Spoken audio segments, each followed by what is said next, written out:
Hi hello నమస్తే welcome back to our channel. ఈరోజు మన రెసిపీ కరివేపాకు rice, easy healthy lunch box recipe అండి. స్టవ్ వెలిగించేసి ప్యాన్ పెట్టుకొని ఒక స్పూన్ ఆయిల్ వేసుకోవాలి. ఇందులో ఒక స్పూన్ శనగపప్పు, ఒక స్పూన్ మినప్పప్పు, ఇవి రెండు కొంచెం ఫ్రై చేసుకోవాలి. ఇవి కొంచెం ఫ్రై అయిన తర్వాత ఒక స్పూన్ ధనియాలు వేసుకోవాలి. 4 ఎండుమిర్చి కూడా వేసుకొని ఫ్రై చేసుకోవాలి. ఇవి కొంచెం ఫ్రై అయిన తర్వాత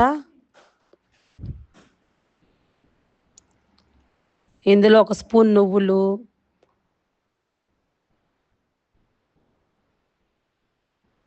ఇవి కూడా కొంచెం ఫ్రై చేసుకోవాలి. ముందే అన్ని పప్పులు ఒకేసారి వేసేస్తే కొన్ని పప్పులు త్వరగా వేగుతాయి, కొన్నేమో కొంచెం టైం పట్టిద్ది కదా, అందుకనే కొంచెం చూసుకొని వేసుకోవాలి.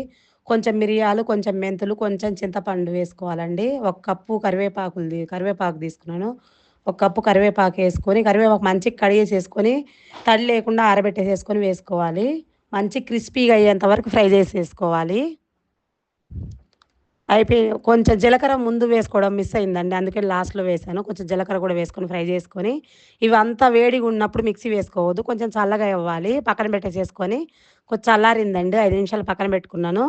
ఇవి ఇప్పుడు మిక్సీ వేసుకుందాం. ఇవన్నీ మిక్సీ జార్లోకి తీసుకొని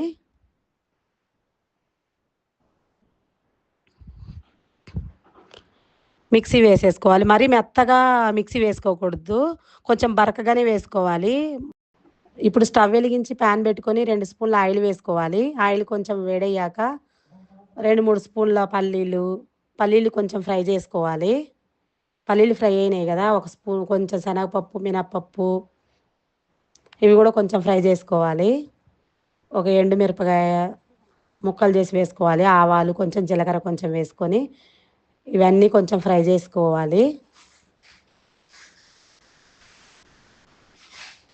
ఫ్రై అయిపోయినాయి కదా ఇవి.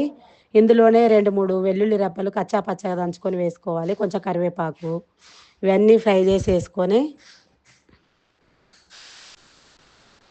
ముందే మనం మిక్సీ పట్టుకున్న కరివేపాకు పొడిని వేసుకోవాలి. మనం రైస్ ఎంత తీసుకుంటున్నామో దానికి చూసుకొని వేసుకోవాలండి కరివేపాకు పొడి. ముందు మిగిలిపోయినా ఇది ఏం వేస్ట్ ఏం అవ్వదు, స్టోర్ చేసేసుకొని తర్వాత వాడుకోవచ్చు. ఇది కూడా కొంచెం ఒక్క నిమిషం అట్లా ఫ్రై అయితే సరిపోతుంది, ఎందుకంటే ముందే పప్పులన్నీ వేయించేసుకున్నాం కదా మనం. చాలు, ఒక్క నిమిషం అట్లా ఫ్రై చేసేసుకొని ఒక కప్పు రైస్ తీసుకున్నాను నేను. ఇది మిగిలిపోయిన అన్నంతో అయినా చేసుకోవచ్చు, వేడిగా వండుకున్న అన్నంతో అయినా చేసుకోవచ్చు. రుచికి సరిపడా ఉప్పు కూడా వేసేసుకొని అన్నానికి ఇదంతా తాలింపు అంతా పట్టేలాగా మొత్తం ఒకసారి కలుపుకోవాలి.